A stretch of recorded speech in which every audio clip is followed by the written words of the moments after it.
पूर्णिमा तिथि और महाकुंभ का महासंयोग कब से प्रारंभ होगा और आपको क्या करना है इस दिन? खरमास कब से समाप्त होंगे और पूर्णिमा के दिन आपको क्या करना चाहिए, कौन से उपाय करने चाहिए, सारी जानकारी जानेंगे हम इस वीडियो में। तो जय Siya Ram, welcome back to my channel. साल 2025 की पहली पूर्णिमा यानी पौष मास की पूर्णिमा कब है, व्रत कब रखा जाएगा, स्नान दान कब किया जाएगा।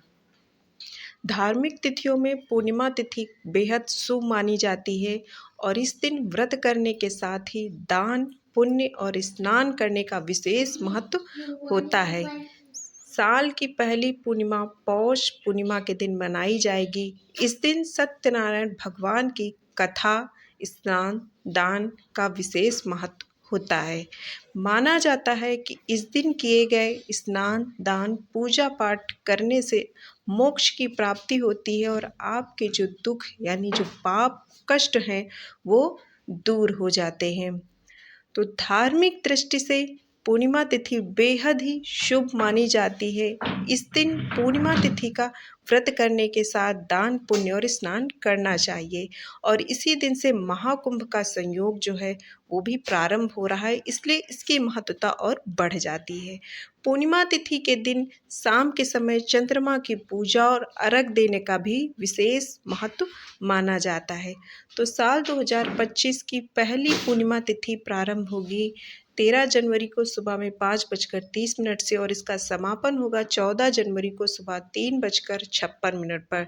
तो ऐसे में जो पूर्णिमा तिथि का व्रत है वो रखा जाएगा 13 जनवरी को और शाम के समय चंद्र उदय होगा 5:04 पर। जो चंद्रमा को भी अर्घ देकर पूजा करने का भी पूर्णिमा तिथि के दिन विशेष विधान माना गया है। पौष पूर्णिमा तिथि से ही महाकुंभ प्रारंभ हो जाएंगे, इसके लिए इसकी महत्ता और बढ़ जाती है। इसी दिन से जो माघ के स्नान है वह भी शुरू हो जाते हैं और इसी दिन के बाद से ही खरमास समाप्त हो जाएगा, यानी 14 तारीख के बाद ही मांगलिक कार्य हैं जो शुरू हो जाएंगे। तो ये चारों चीज़ों का एक साथ महासंयोग है। पौष पूर्णिमा के दिन ही महाकुंभ का जो पहला शाही स्नान है वो भी होगा। तो चलिए अब जान लेते हैं कि इस दिन आपको क्या क्या करना चाहिए और कौन से उपाय करने चाहिए। तो पौष पूर्णिमा के दिन सबसे पहले आपको ब्रह्म मुहूर्त में उठकर स्नान करें। पवित्र नदी में स्नान कर सकते हैं तो ज़रूर करें, नहीं तो घर में गंगा जल डालकर घर पर स्नान करें। इसके बाद आप स्वच्छ वस्त्र धारण करके सूर्य देव को जल अर्पित करें। अगर आप घाट पर हैं, स्नान कर रहे हैं तो वहाँ पर घाट की पूजा अर्चना जरूर करें। घर पर हैं तो उसके बाद पूजा स्थल पर एक चौकी पर साफ लाल कपड़ा बिछाकर भगवान विष्णु और माँ लक्ष्मी की प्रतिमा स्थापित कर धूप दीप भोग फूल फल आदि विधि विधान से उनकी पूजा अर्चना करें। व्रत रख सकते हैं तो जरूर रखें, अन्यथा पूजा जरूर करें। इसके बाद शाम के समय एक कलश में पानी भरकर भगवान विष्णु को पंचामृत केला और पंजीरी का भोग लगाकर सत्यनारायण भगवान की कथा पढ़ें या किसी से पढ़वाकर जरूर सुने। उसके बाद चंद्रोदय होने पर चंद्रमा को अर्घ देकर उसकी उपासना करें। इसके अलावा आप इस दिन माँ लक्ष्मी के स्रोत और भगवान श्री हरि के स्रोत भी पढ़ सकते हैं।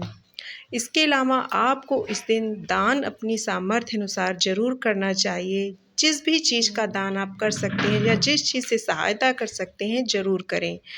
इसके अलावा इस दिन आपको दीप दान अवश्य करना चाहिए।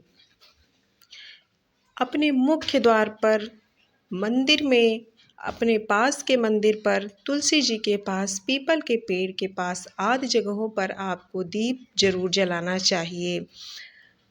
तो इस दिन स्नान दान दीप दान भगवान सत्यनारायण की कथा श्री हरि और माँ लक्ष्मी की पूजा आपको जरूर करनी चाहिए। इसी दिन से महाकुंभ है जो प्रारंभ हो जाएगा, यानी माघ माह का स्नान शुरू हो जाएगा और इसी दिन के बाद से खरमास भी समाप्त हो जाएंगे और इसी दिन लोहड़ी का भी त्यौहार मनाया जाएगा।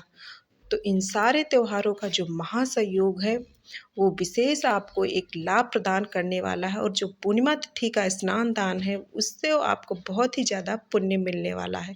तो इसीलिए ये सारे कार्य आपको अवश्य पूर्णिमा तिथि के दिन ज़रूर करने चाहिए। उम्मीद है जानकारी पसंद आई होगी तो लाइक सब्सक्राइब कीजिएगा। मिलते हैं नेक्स्ट वीडियो में, तब तक के लिए जय श्री राम।